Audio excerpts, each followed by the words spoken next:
ప్రార్థన చేసుకుందాం ప్రియులారా.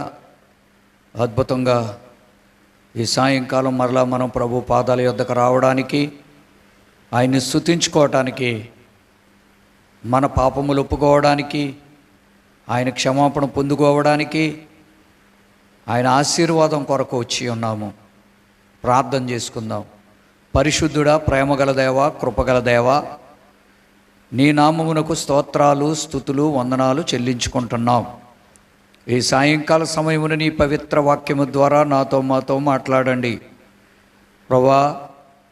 మా గ్రామములో బ్రదర్ సచిన్ గారి యొక్క తండ్రి వెంకటేశ్వరరావు గారిని జ్ఞాపకం చేసుకోండి ప్రభువా.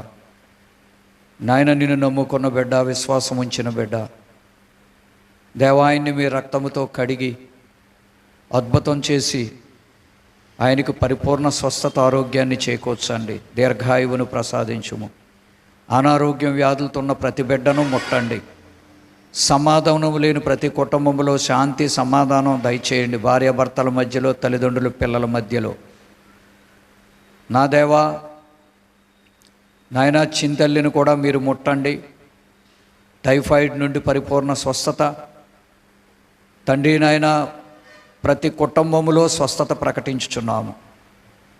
గొప్ప దేవా, అనారోగ్యములు, బలహీనతలు, కష్టములు వచ్చినప్పుడు దేవునికి దూరంగా ఉన్నామేమో అని ప్రతి ఒక్కరు పరీక్షించుకొని బైబిల్ చదువుతూ ప్రార్థన చేస్తూ నాయన పరుగు పరుగున నీ సన్నిధికి వచ్చేవారుగా చేయండి. ఈ సాయంకాలం ఇక్కడికి వచ్చిన బిడ్డలను బట్టి నీ కొందనాలు. నీ వాక్యం ద్వారా మాట్లాడుము దేవా. ఇదిగో నా తండ్రి, మీరు భూమి మీద ఉన్నప్పుడు ఎన్ని మేళ్ళు, ఎన్ని అద్భుతాలు చేశారో, ఎన్ని మంచి మాటలు చెప్పి మా బ్రతుకులు బాగుపడాలని ఎన్నో సూక్తులు, సత్యాలు, కట్టడలు, విధులు, ఆజ్ఞలు నేర్పించారు. అవన్నీ మేము గ్రహించి తెలుసుకొని మా జీవితాలకు ఉపయోగకరమైనవన్నీ మేము పాటించడానికి సహాయము చేయండి అని యేసు నామమున అడుగుచున్నాము తండ్రి, ఆమేన్. ప్రియులారా, యేసు ప్రభు వారు, మనం ఇంకొక సువార్తలో ప్రభువారి గురించి తెలుసుకుంటాం. 3 సువార్తలు మనం ధ్యానించాము. ఈరోజు ఇంకొక సువార్త మిగిలింది, అది లూకా సువార్త. దీని గురించి మనం కొంచెం లోతుగా ధ్యానిస్తాం. ప్రభువారు ఎందుకు ఈ లోకానికి వచ్చారు, ఆయనకి మనకున్న సంబంధం, ఇంకొంచెం వివరంగా ఆయన చేసిన కార్యాలు, ఇంకా మనకి ఎన్ని జాగ్రత్తలు చెప్పారో దేవుడు, మనల్ని ఎన్నిసార్లు హెచ్చరిస్తున్నాడో, తిరిగి తిరిగి ఆయన దుఃఖ పెడుతున్నా సహించుకుని ప్రేమించి ఆయన ఇంకా మనల్ని కాపాడుతున్నాడంటే, ఆయన ఎందుకు మనల్ని క్షమిస్తూ కాపాడుతూ తప్పు చేసినా ఆయన మనసు ఏంటి, ఆయన హృదయం ఏంటి, ఈ గ్రంథంలో మనం తెలుసుకుంటాం. అలాగని ఆయనకి ఎంత జాలి, ఎంత ప్రేమ, ఎంత క్షమించే గుణం ఉందో కాబట్టి అని మనం పాపంలో కొనసాగకూడదు. ఇప్పుడే ప్రార్థనలో విన్నట్టుగా మనం యెషయా గ్రంథం 53లో మనమందరము గొర్రెల వలె త్రోవ తప్పిపోతిమి, మనలో ప్రతివాడు తనకిష్టమైన త్రోవకి వెళ్ళిపోయి ఇష్టమైన బ్రతుకు బతుకుతున్నారని బైబిల్లో ప్రవచనంలో ఉంది. అది నెరవేర్పులో కూడా ఉంది. అప్పుడు యెషయా గ్రంథం 1వ అధ్యాయంలో ఉంటుంది, నేను పిల్లలను పెంచి నా పిల్లలుగా మిమ్మల్ని చేసుకుని మిమ్మల్ని గొప్పోళ్ళు చెయ్యాలనుకుంటున్నాను, కానీ నా మీద తిరగబడుతున్నారు. తిరుగుబాటు అనగా దేవుడు చెప్పినది చెయ్యకపోవటం తిరుగుబాటు, చెప్పినట్టు చెయ్యకపోవడమే తిరుగుబాటు. ప్రార్థించమంటే ప్రార్థించకపోతే, వాక్యం చదవకపోతే, మందిరానికి రాకపోతే, మరి ఇవన్నీ కూడా తిరుగుబాటేనండి. ఈ తిరుగుబాటు వల్ల ఫలితం ఏమని ఉంది అక్కడ 4-5వ వచనంలో, మీరు పాపిష్టి జనము, చెరుపు చేయు పిల్లలు, ఏమన్నాడు దేవుడు, చెడ్డ సంతానము, మీరు నా మాట వినరు అన్నాడు. అందుకే దేవుడు చెప్తూ ఓ చక్కని మాట అంటాడనమాట, అందుచేత ప్రతి వాని గుండె బలహీనమైనను, ప్రతివాడు నడినెత్తులో ఉన్న వ్యాధి, అరికాలు నుండి నడినెత్తి వరకు స్వస్థత కొంచెమైనా లేదు. ఒక్కొక్కరికి ఏదో ఒక జబ్బు. సంఘం అనగా శరీరం. అంటే మనల్ని అందరికీ కూడా ఎవడో ఒకడికి ఓ చెయ్యి జబ్బు ఒకడికి, కాలు జబ్బు ఒకడికి, కంటి జబ్బు ఒకడికి, పంటి జబ్బు ఒకడికి అన్నట్లుగా మన జీవితంలో, మన సంఘములో, మన బ్రతుకులో ఏదో ఒక పాపం మన గుండెను బలహీనపరుస్తుంది. కారణం, త్రోవ తప్పిపోయి మన ఇష్టం వచ్చినట్టు బ్రతుకుతున్నాం. ఇది మనం గ్రహించాలి. అందుకే మనల్ని దారిలో పెట్టాలని నేనే మార్గం, నా దగ్గరికి రండి అంటున్నాడు ప్రభు.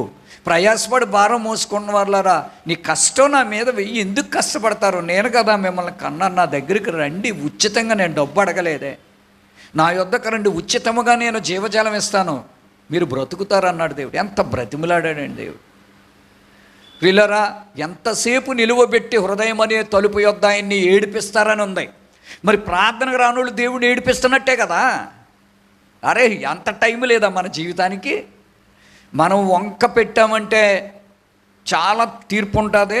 దేవుడు కూడా మన ఎక్కడికి ఏం చెప్పలేం. ఆ జబ్బు, ఈ జబ్బు, టైం లేదు, అది లేదు, ఇది లేదు, నేను రాలేను, ఇలాంటివి చెప్తాం కదండి. మనం చెప్పిన మాటలో సత్యం, యథార్థత లేకపోతే దీన్ని తప్పకుండా మనం అనుభవిస్తాం. అందుకే మనుషులు వ్యాధులు, బాధలు, మరణశయ్య మీద పడుకుని చేసిన తప్పులన్నీ ఒప్పుకుంటారు. అప్పుడు ఒప్పుకోవటం పెద్ద గొప్ప కాదండి. ఇప్పుడు ఒప్పుకోవటం వల్ల మన హృదయాలు తేలికైపోతాయి. ఇప్పుడు దిద్దుకోవటం వల్ల మనకు వచ్చే ఆశీర్వాదాలు భూమి మీద అనుభవిస్తాం. చాలామంది ప్రభువుని నమ్మి చనిపోయేదాకా ఇలా పాపంలో కొట్లాడుతూ ఏ దీవెనలు పిల్లలకి మిగల్చకుండా చచ్చిపోతున్నారండి. ఏ ఆశీర్వాదాలు, ఏ వాగ్దానాలు దేవుని యొద్ద నుండి పొందకుండా. మరి అలాగ ఉండటం అనేది కరెక్ట్ కాదండి. తల్లిదండ్రులుగా మనం అనుకుంటాం, ఆస్తి ఇచ్చేస్తాం, ఇల్లు ఇస్తాం, వాళ్ళు హ్యాపీగా బతికేస్తారు మనకంటే అనుకుంటాం. మనం దేవుడిని ఇవ్వట్లేదు, దేవుడిని ఇవ్వాలి. ఇప్పుడు ఈ వాక్యంలోనికి వద్దాం. లూకా సువార్తలో మరి కొంచెం ఉపోద్ఘాతం కొద్దిగా మాట్లాడుకుందాం. ఈ భక్తుడు ఒక యవ్వన డాక్టర్ అండి.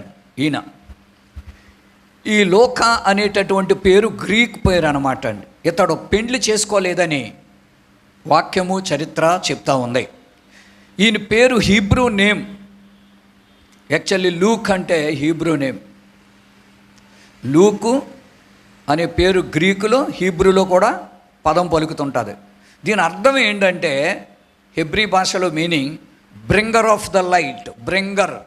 బ్రింగ్ అనే మాట తెలుసు కదా మనకి.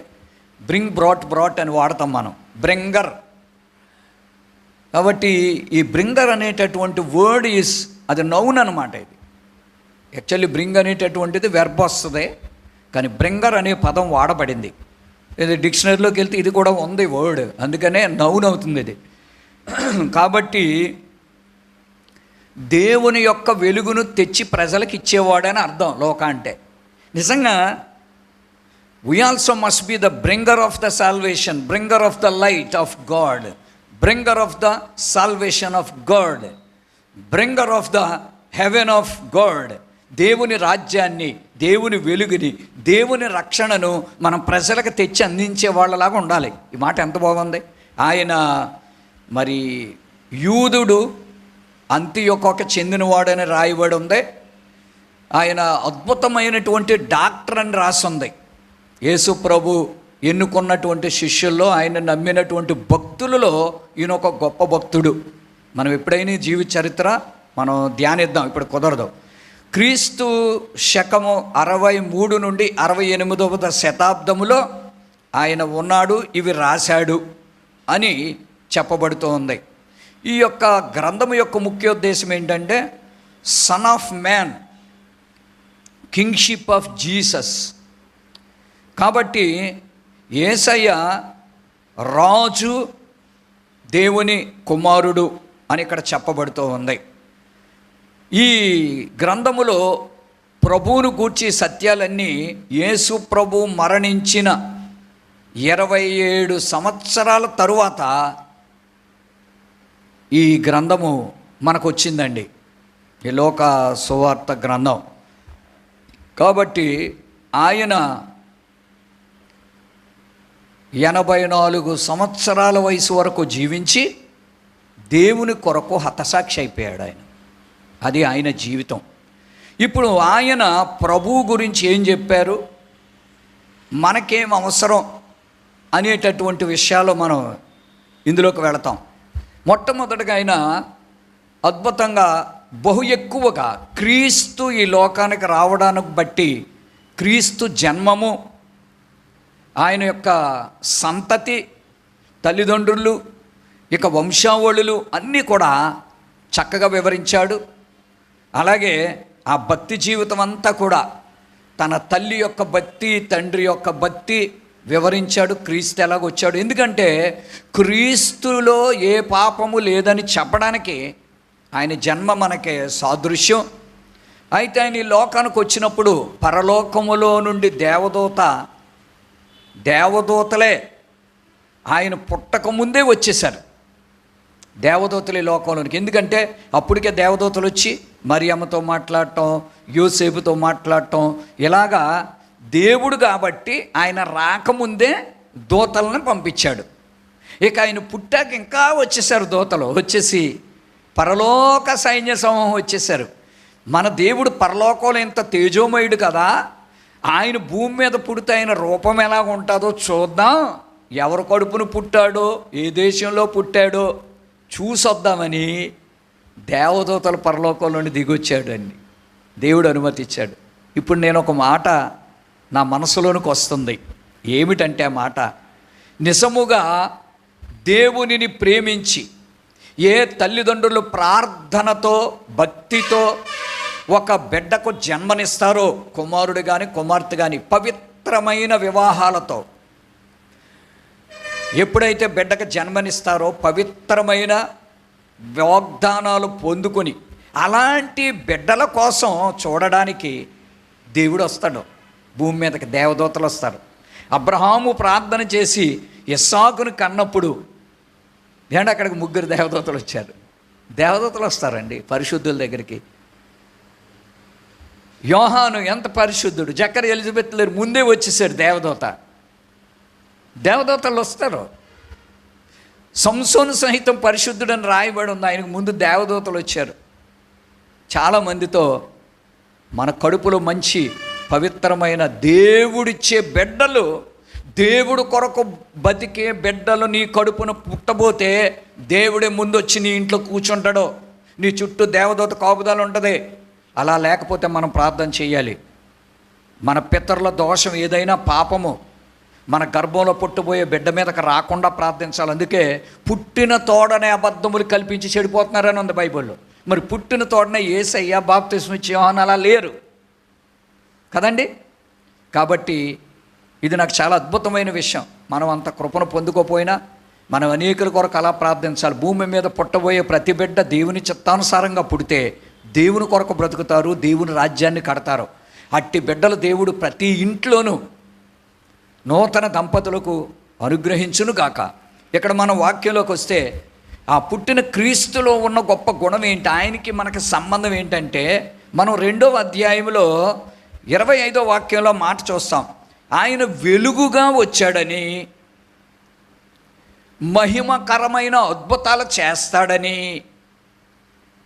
నశించిపోతున్న అన్యజనులకు రక్షణ తెచ్చాడని మరి ఆ మాట చెప్పబడుతుంది. అంటే యేసు ప్రభు అన్యులకు కూడా దేవుడను, అన్యులందరి కొరకు నా రక్తం చిందించి ప్రాణం పెట్టాను అని చెప్తున్నాడండి. దాని అర్థం అది. యేసుక్రీస్తు శ్రమల, సిలువ ధ్యానాలు ఇవన్నీ చెప్తున్నాం. ఈ సిలువ శ్రమలో, ధ్యానాలు, యేసుప్రభు కష్టాలు, బాధలు ఎవరి కొరకు? క్రైస్తవుల కొరకే కాదు, ప్రపంచమంతటి కొరకు అనుభవించాడు ఈ శ్రమలో. అందరినీ వెలిగించడానికి ఆయన వెలుగుగా వచ్చాడు. మనందరినీ కూడా, క్రైస్తవులు అంటే వెలుగుతూ ఉన్నారని కాదండి అర్థం, వెలిగించడానికి వచ్చాడు. ఆ మాట ఎందుకు వాడాడంటే, అన్యులకు వెలుగంటే చాలా ఇష్టం. వాళ్ళకి వెలుగంటే చాలా ఇష్టం, అందుకే వెలుగుగా వచ్చాడు కదా. తమసోమ అసతోమ సద్గమయ, తమసోమ జ్యోతిర్గమయ. మనకు తెలుసు మూడోది మృత్యోర్మ అమృతంగమయ అంటారు. కాబట్టి తమసోమ జ్యోతిర్గమయ.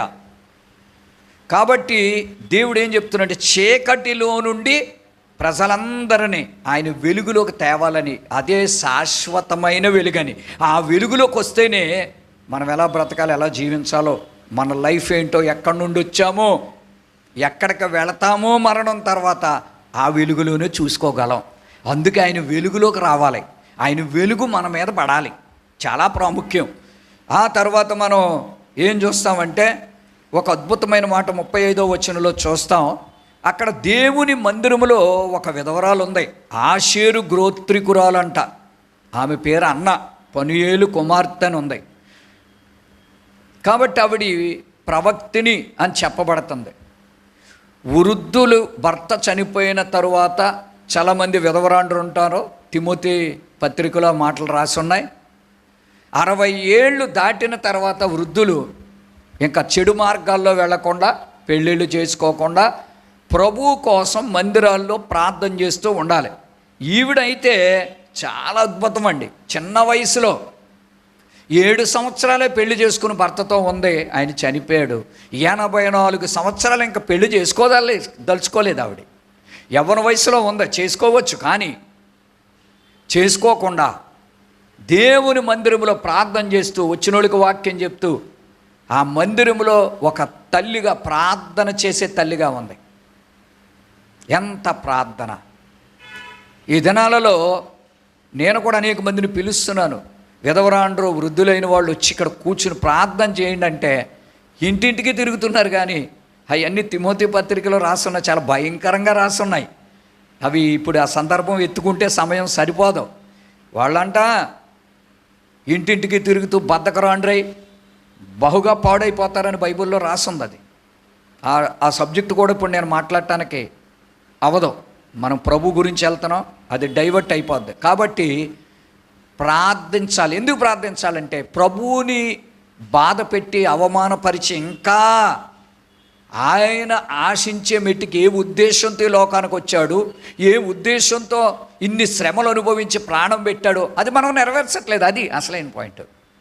అది మనం తెలుసుకోవాలి. అది తెలుసుకోవాలంటే అనేకులు ప్రార్థన చేయాలి. ప్రజల కళ్ళు హృదయాలు తెరవబడినట్లుగా ప్రార్థించేవాళ్ళు లేకపోతే మనుషులకున్న బంధకాలు తెగవండి. ఒక్కళ్ళ వల్ల అవ్వదు. నా భార్య బాగపోతే నేను ఒక్కడిని చేస్తే అవ్వదు. అప్పుడు నేను ఏం చేయాలి? నా భార్య, నా కుమార్తె మేమందరం కలిసి ఏదైనా చీకటి దురాత్మ పడితే నా భార్య కోసం చేయాలి, లేకపోతే నా భర్త కోసం కలిసి చేయాలి. ఏమని ఉందో బైబిల్లో? 2-3 ఏకీభవించి నువ్వు బంధిస్తావో, విడుదల చేస్తావో, ఆజ్ఞాపిస్తావో, తరిమేస్తావో, కన్నీళ్లు కారుస్తావో. అదండి 2-3 చేస్తే గాను ఒక మనిషికి విడుదల రాదో. ఒక పక్షవాయు గలవాడిని 4 తెచ్చారు. అది మనం అర్థం చేసుకోవాలి. అందుకే యేసయ్య ఇద్దరిని పంపించి దెయ్యాలు వెళ్ళగొట్టుటకు, రోగులను స్వస్థపరచుటకు, సువార్త ప్రకటించుటకు వారికి అధికారం ఇచ్చి పంపించానని ఉంది. మత్తయి 10:1, లూకా 10:19 రాసి ఉంటాయి ఆ మాటలు. ఇక్కడ మనం చూస్తే ఈ వృద్ధురాలను బట్టి నేను చాలా సంతోషిస్తున్నాను. వృద్ధురాలు, స్త్రీలకి దేవుడు చాలా కృప ఇచ్చాడు. నాకున్న చిన్న అనుభవంతో నేను చేసిన బైబుల్ స్టడీలో నేను గ్రహించింది ఏంటంటే, ఒక పురుషుడు ప్రార్థన కంటే కూడా 2 అంతల శక్తివంతమైంది ఆడవాళ్ళ ప్రార్థన. హృదయం వెంటనే కరుగుద్ది, వెంటనే విరుగుద్ది, వెంటనే నలుగుద్ది ఆడవాళ్ళకి. కాబట్టి కన్నీటి ప్రార్థన చేయగలరు. అవునండి. అందుకే దేవుడు చాలా అద్భుతమైన మాటలు వాడతాడు. ఏ స్త్రీ అయినా దేవుని దగ్గరికి వస్తే అమ్మ అని పిలిచాడు. ఏ పాపిష్టోడు, ఏ భక్తిహీనుడు, ఏ రోగగ్రస్తుడు దేవుడి దగ్గరికి వస్తే నా కుమారుడా అని పిలిచాడు దేవుడు. ఎంత గొప్ప దేవుడు అండి! పాపులకి స్నేహితుడు అన్నమాట. కాబట్టి ఇంకొక మాట మనం చూస్తాం ఈ ముగింపులో. ఈ 2వ అధ్యాయంలో 51, 52 వచనాలు చూస్తే చాలా అద్భుతమైన వచనాలు. యేసయ్య మంచి మాదిరి చూపించి వెళ్ళిపోయాడండి. యేసయ్య ఆ మాదిరి ప్రతి ఇంట్లోనూ ఉండాలి, ప్రతి ఒంట్లోనూ ఉండాలి, ప్రతి మనిషిలోనూ ఉండాలి. మనము ఒకనాడు తల్లి కడుపున పుట్టిన వాళ్ళమే. వాళ్ళు ఎలా పెంచుతున్నారు అనేది పక్కన పెడితే మనం ఎలా పెరుగుతున్నాం అనేది చాలా ఇంపార్టెంట్. ఎవరితో తిరుగుతున్నాం, ఎలాంటి స్నేహం చేస్తున్నాం, తల్లిదండ్రులకు ఎలా లోబడుతున్నాం. అందుకని 51, 52లో ఆయన తల్లిదండ్రులకు లోబడి ఉండెను అని ఉంది. దేవుడండి, దేవుడు మనిషికి లోబడాలా, మనిషి దేవుడికి లోబడాలా? చెప్పండి ప్రియులారా. మనుషులు దేవుడికి లోబడాలా, లేక దేవుడు మనుషులకు లోబడాలా?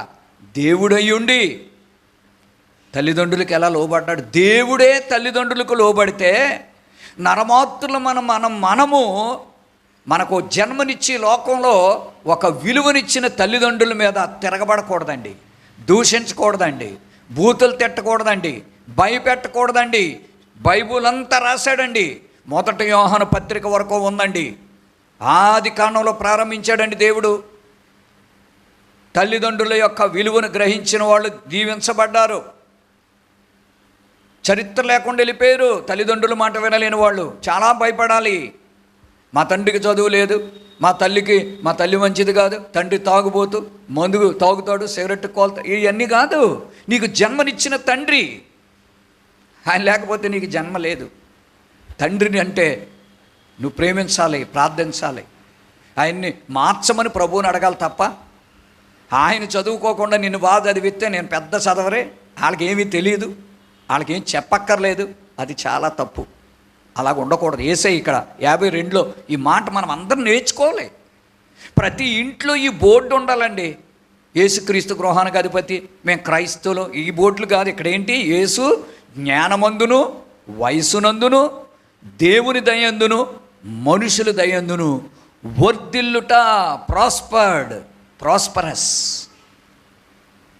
Blessing after blessing, increase after increase, multiplication of the heavenly blessings. పరలోకపు అత్యధికమైనటువంటి అద్భుతాలు జరగాలంటే, మనం వర్ధిల్లాలంటే, మనం గొప్పోళ్ళం అవ్వాలంటే, మంచి వాళ్ళం అవ్వాలంటే, 10 మందికి ఉపయోగకరంగా మారాలి అంటే మనకే వయసులోనూ జ్ఞానంలోనూ వర్ధిల్లాలి. మనం అనకూడదు. దైవజనులు ప్రకటాల ప్రవీణ్ అయ్యగారిని మనం చూస్తే వయస్సులోనూ జ్ఞానంలో వర్ధిల్లాడు. చిన్న వయసులో అనేక భాషలు నేర్చుకొని ఎంతో నాలెడ్జ్ సంపాదించారు. ఎవరు అడిగినా ప్రతి ప్రశ్నకు ఆన్సర్ ఆయన దగ్గర ఉంది.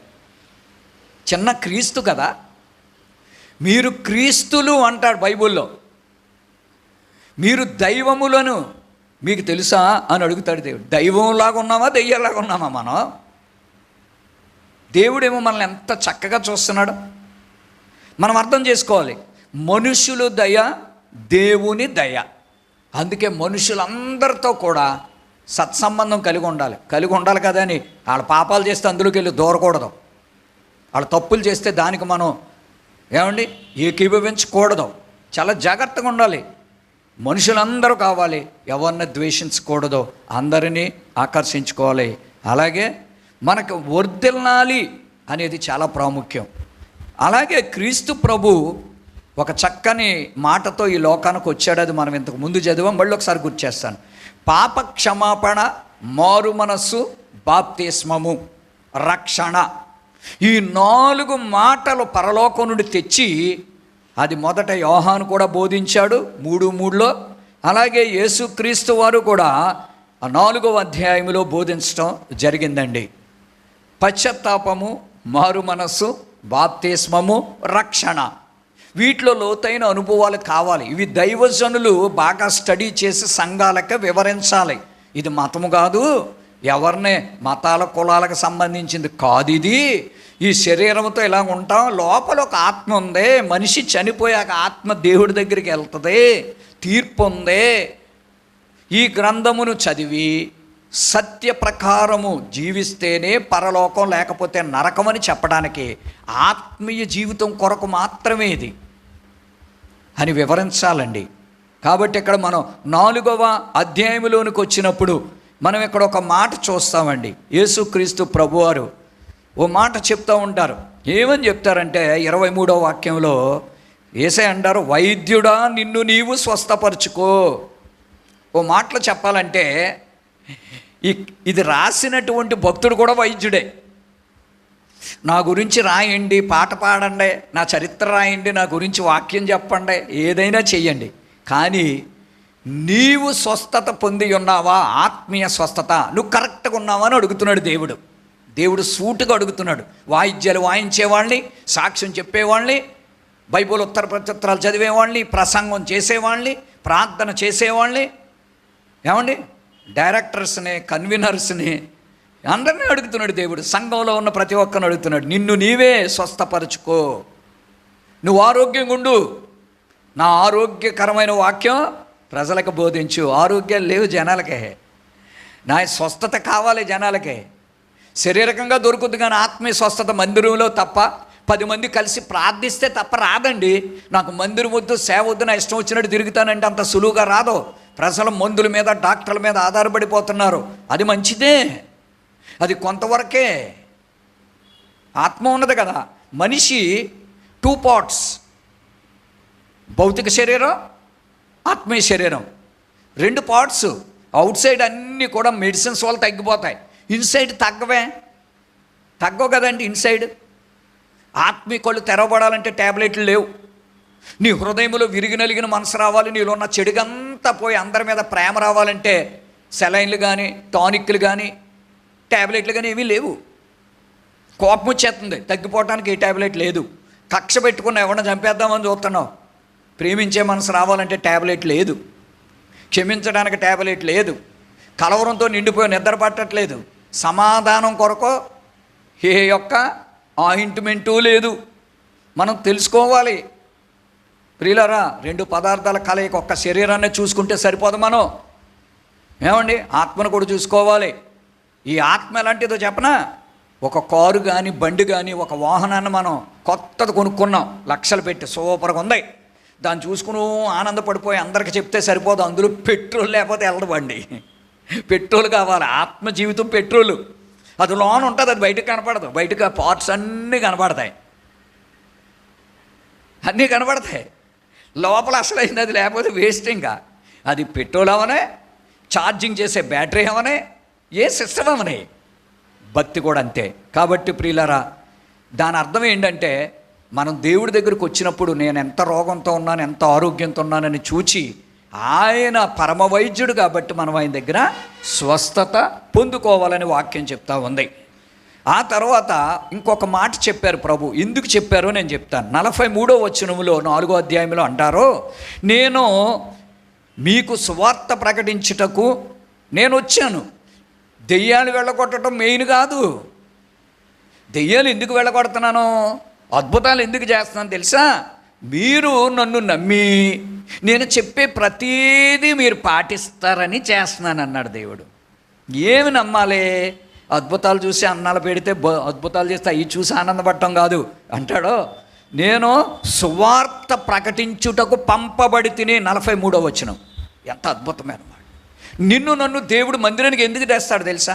మనకెందుకు స్వస్థత, రక్షణ, అద్భుతాలు, పిల్లలు, ఉద్యోగాలు, ఆశీర్వాదాలు ఎందుకు ఇస్తాడంటే, మనము యేసయ్య ఆశీర్వాదకరమైన జీవ మాటలు, జీవ వాక్యము మనము విని నమ్మి పాటిస్తూ మన బంధువులకు, మన చుట్టూ ఉన్నవారికి వారు నమ్మునట్లుగా వాళ్ళకు మనం వివరించి చెప్పాలి.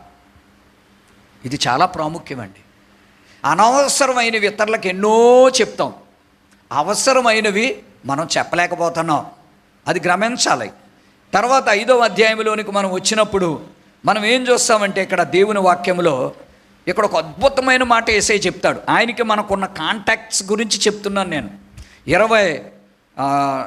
24వ వాక్యంలోనికి మనం వెళ్ళినప్పుడు ఒక అద్భుతమైనటువంటి మాట ఉంటుంది. పాపములు క్షమించుటకు భూమి మీద నాకే అధికారం ఉందంటున్నాడు. నన్ను మనిషి అనుకుంటున్నారో, నేను దేవుణ్ణి, దేవుని కుమారుణ్ణి. ప్రతి మనిషిలో పాపం ఉంది. పాపమే రోగాలకి మూలం. పాపమునకు జీతము మరణం. మరణానికి చివరి ఫలితం నరకం. అది అంతము, పాతాళము.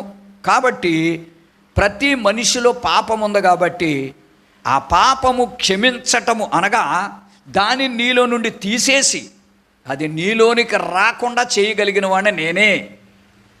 కొన్ని రోగాలు ఆపరేషన్ ద్వారా, మందుల ద్వారా స్వస్థత వస్తుంది, తిరిగి వస్తాయండి కొన్ని రోగాలు. అది కిడ్నీలో రాళ్ళు అవనివ్వండి. కొన్నిసార్లు కిడ్నీ ఇన్ఫెక్షన్ అయితే అది బాగైతే మళ్ళీ ఇంకో దానికి వస్తుంది, మళ్ళీ క్లీన్ చేస్తే మళ్ళీ వస్తుంది. కంటి బాగు చేశాక మళ్ళీ కంటి జబ్బులు వస్తుంటాయి. పళ్ళు బాగు అయ్యాక మళ్ళీ పళ్ళ జబ్బులు వస్తుంటాయి. ఏమండి, గుండె విషయంలో కానీ అన్నిట్లో కూడా అంతేనండి. కానీ యేసయ్య అంటున్నాడు, ఏది తిరిగి రానివ్వను అంటున్నాడు. నిన్ను విడిచిపెట్టిన సైతానుడు మళ్ళీ నీ దగ్గరికి రానివ్వను. నిన్ను వదిలిపెట్టిన రోగం మరలా నువ్వు చనిపోయేదాకా రానివ్వను. నా ఇష్టమైనప్పుడే నేను తీసుకెళ్తాను, నిన్ను వాడుకుంటాను అంటున్నాడు దేవుడు. ఎప్పుడైనా ఒక రోగం వచ్చి తగ్గితే మనం ఏనుకుంటే తెలుసు, అయిపోయి మళ్ళీ అది వస్తుందా, ఈ యాక్సిడెంట్ అయింది మళ్ళీ అది అయిందంటే ఎంత భయం అనుకుంటా, మళ్ళీ అది జరగనేమని అంటున్నాడు యేసయ్య. ఆ అధికారం నాకుంది అంటున్నాడు. ఎంత గొప్ప దేవుడు చెప్పండి నిజంగా. అందుకే పాపములు క్షమించుటకు, పాపము నుండి విడిపించుటకు, సైతాన్ నుండి, ఈ లోక ప్రమాదాల నుండి మనలను కాపాడడానికి, క్షమించటానికి, రక్షించటానికి ఆయనకు అధికారం ఉంది అని చెప్పి 32వ వచనంలో ఒక అద్భుతమైన మాట చెప్తున్నాడండి. మారు మనసు పొందుటకే నేను పాపులను పిలువ వచ్చి తిని. ఏమండి, ఎంతో గొప్ప అద్భుతమైన మాట. ఈ మాటతో, ఇంకొక మాటతో నేను ముగించేస్తాను. నేను ఏమండి, ఏమంటున్నారు యేసుక్రీస్తు ప్రభువారు? మారు మనస్సు పొందుటకు మిమ్మల్ని అందరిని పిలుస్తున్నాను. దేవుని దగ్గరికి వచ్చే ప్రతి ఒక్కరూ, అన్యులైనా క్రైస్తవులైనా, ఒకవేళ మన దృష్టిలో మన విశ్వాసం, తాతల తండ్రులు, భక్తిపరులు అంటే అవన్నీ దేవుడికి అవసరం లేదు. దేవుని దగ్గరికి ఎవరు వస్తారో, దేవుని మందిరానికి ఎవరు వస్తారో, మొదట మారు మనసు ఉందా లేదో చూసుకోవాలి. మనసు మారాలి, హృదయం మారాలి, మైండ్, హార్ట్ మారాలి, నడక, పడక, ప్రవర్తన, చూపులు, తలంపులు, నోటి మాట మారాలి, పూర్తిగా మారాలి. ఎలా మారాలంటే మనుషులు మెచ్చుకునేలా కాదు మారటం, దేవుడు మెచ్చుకునేలాగా మారాలి మనం. అదే మారు మనస్సు, మార్పు. యేసయ్య మార్పు కోరుకున్నాడు. ఈ ప్రపంచం పాడైపోయినప్పుడు, నోవాహు దినాల్లో మురికైపోయింది, భూమి తట్టు తేరి చూడగా అందరు పాడైపోయారు.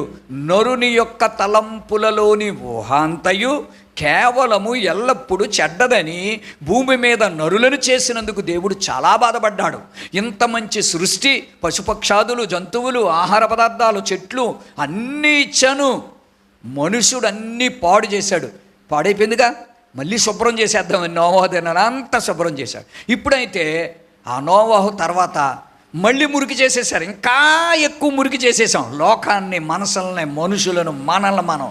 ఇప్పుడు అనుకున్నాడు, ఈయన కడగడానికే ఈ ప్రపంచంలో ఉన్న నీళ్లు సరిపోవో.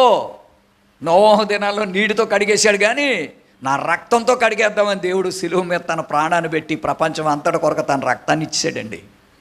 నీటి కంటే గొప్పది రక్తం. కడిగాడండి ఆయన రక్తంతో, ప్రతి బొట్టుతోనది. మనం కడగబడ్డామా? నమ్ముతున్నామా?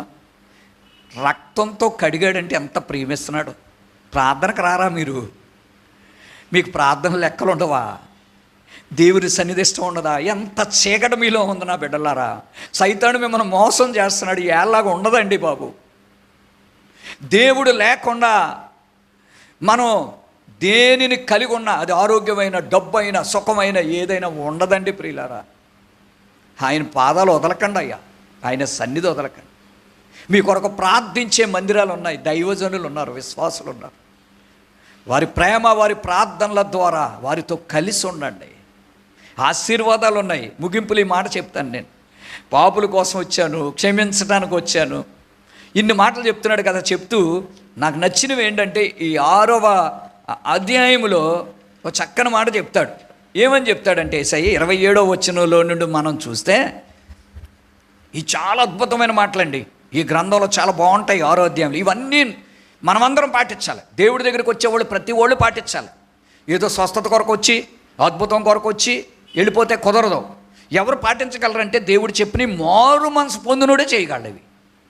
అందుకే నువ్వు చెప్పినట్టు నేను చెయ్యాలంటే, ప్రభు నాకు మొదట మారు మనసి, నేను మారు మనసు పొందాలని నాకు పశ్చాత్తాపాత్మ, ఒప్పుకునే మనసి, నా తప్పులు నాకు చూపించని, నాకు ఒప్పుకునే మనసి, సరి చేసుకునే మనసి అని దేవుడిని అడగాలి. సమయం లేదా ప్రభా, నాకు ప్రార్థించడానికి సమయం లేదు అని చెప్పాలి. నాకు సమయం లేదు ప్రభా, సమయం ఇమ్మంటే ఇస్తాడు.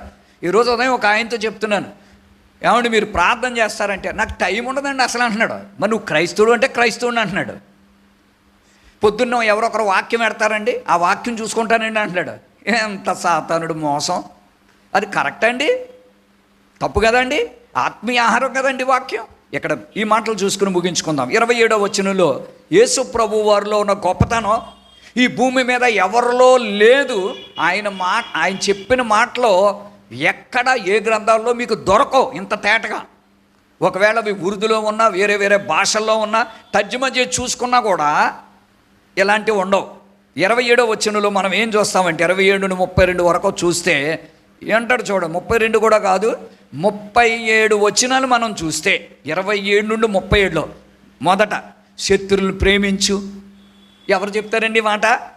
ద్వేషించు వారికి మేలు చేయి. రెండోది. మూడో మాట, శపించే వారిని దీవించు. నాలుగో మాట, బాధించు వారి కొరకు ప్రార్థించు. ఐదో మాట, ఒక చెంప కొడితే రెండో చెంప ఇవ్వి. ఆరో మాట, నీకు 2 అంగీలు లేక నీకు 2 బట్టలు, 2 దుప్పట్లు, 2 జతల బట్టలు ఏమైనా ఉంటే లేనోడికి ఒకటి ఇవ్వి. ఆ తర్వాత అడుగు వారికి నీ దగ్గర ఉన్నప్పుడు ఇవ్వి, తిరిగి అడగొద్దు. 7 మాటలు చెప్తున్నాడు ఇక్కడ. 7 అద్భుతమైన మాటలు చెప్పి అంటాడో, ఉచితంగా ఇవ్వి, నీకు దేవుడు కూడా ఇస్తాడు. 32వ వచనంలో, మిమ్మల్ని ప్రేమించు వారిని కాక శత్రువులను ప్రేమించండి, మేలు చేయండి, అప్పు ఇవ్వండి. వడ్డీకి కాదు, వడ్డీకి ఇవ్వకూడదు, అప్పు ఇవ్వండి. ఎవరు ఇవ్వగలరు? తర్వాత 35వ వచనంలో అంటాడో, దుష్టుల ఎడల దేవుడు ఉపకారి, దుష్టులకు నేను ఉపకారం చేస్తాను, మీరు అలాగే చెయ్యాలి. ఇంకేం చెప్తున్నాడు? మీరు కనికరము కలిగి ఉండండి. ఎన్ని మాటలు చెప్తున్నాడు చూడండి. ఇంకా 37వ వచనంలో అంటాడు, తీర్పు తీర్చకండి, నేరం మోపొద్దు, క్షమించేసేయండి. ఆ తర్వాత చెప్తూ 37 అంటాడు, నిండు కొలతతో ఇవ్వండి. ఎంత ఈ మాటలు ఎవరు చెప్పారండి? ఇలాంటి గొప్ప మాటలు ఎక్కడ దొరకవండి. ఇవి మనం నేర్చుకోవాలి, ప్రాక్టీస్ చేయాలి. మనం ప్రాక్టీస్ చేయాలి, మనం ఇతరులకు చెప్పాలి. ఒకసారి చెప్పి నేను ముగిస్తున్నాను. శత్రువులను ప్రేమించండి, ద్వేషించు వారికి మేలు చేయండి, శపించే వారిని దీవించండి, బాధించు వారి కొరకు ప్రార్థించండి, ఒక చెంప కొడితే 2 చెంప త్రిప్పండి, కొట్టిన క్షమించు, ప్రేమించు, తిరిగి కొట్టకో, పగబెట్టుకోకో, అవమానపరచొద్దు అంటున్నాడు. 6వది, నీ కలిగి ఉన్న వస్త్రాల్లో ఇంత అన్నంలో 10 రూపాయలు ఇవ్వటానికి వెనుకాడొద్దు. కాబట్టి అడుగువానికి ఇవ్వి. 7వది, ఉచితంగా ఇవ్వడానికి ట్రై చేయి. 8వది, శత్రువుని ప్రేమించు. 9వది, మేలు చేయి. ఇంకేం చెప్పాడు? 10వది, దుష్టుల ఎడల ఉపకారం కలిగి ఉండు. 11వది, కనికరం చూపిస్తుంది అందరి మీద. 12వది, క్షమించండి, తీర్పు తీర్చొద్దు. ఎంత అద్భుతంగా చెప్పాడు. ఇవన్నీ మీరు చేయండి, మీరు ఇతరులకు చెప్పండి, వాళ్ళు ఇంకొకరికి చెప్తారు. అందరూ అప్పుడు నా బిడ్డలు, నా కుమారులు, కుమార్తెలకు మారిపోతారు. అది దేవుడికి కావలసిన సత్యం. ప్రియులారా, ఇంత గొప్ప మాటలు ఎవరో చెప్పలేదు. మనం నమ్ముకున్న దేవుడు అంత గొప్పోడు. ఇవి మనం ఇక్కడ వారం వారం వచ్చి వాక్యం వింటూ ఎన్ని కథలు విన్నా, ఎంత సువార్త విన్నా, పునాది అనేది ఇది. వీటిని మర్చిపోకూడదు. వీటిని ఆచరణలో పెడితేనే నిజమైన మారు మనసు రక్షణ వస్తుంది, పరిపూర్ణులమవుతాం, క్రీస్తును సంతోషపెడతాం, మనం అప్పుడు పరలోకానికి సిద్ధపడతాం, నిజమైన క్రైస్తవులని పిలువబడతాం, ఆయన కుమారులు కుమార్తెలకు పిలువబడతాం. ఏ కీడు, ఏ సైతాను మన దగ్గరికి రాకుండా దేవుడు అప్పుడు కాపాడతాడో. దేవుడి మాటలు దీవించును గాక. ప్రార్థన చేసుకుందాం. కృపగల దేవా, ఈ లోకా సువార్తలో 6 అధ్యాయాలు ఎన్ని సత్యాలు మీరు రాశారు. ఇవి చాలా కష్టం, చాలా సులువుగా ఉన్నాయి, కానీ వినడానికి ఎంతో రుచిగా ఉన్నాయి, వినడానికి ఎంతో బాగున్నాయి. పాటించడం చాలా కష్టంగా ఉంది. పాటించే మనసు దయచి. నువ్వు చేసావు, నువ్వు సిలువలో ఇవన్నీ నెరవేర్చక ముందే చెప్పేశావు. నువ్వేమేమి చెప్పావో దేవుడు ఇన్ని చెప్పాడు, కానీ అది ఎలాగ మనం పాటించాలో తెలియదు అని అనకుండా నువ్వేమేమి చెప్పావో అవన్నీ సిలువలో నెరవేర్చేసావు తండ్రి. అదే సిలువ శ్రమలో మా పాపం నీ మీద వేసుకుని మోయుట.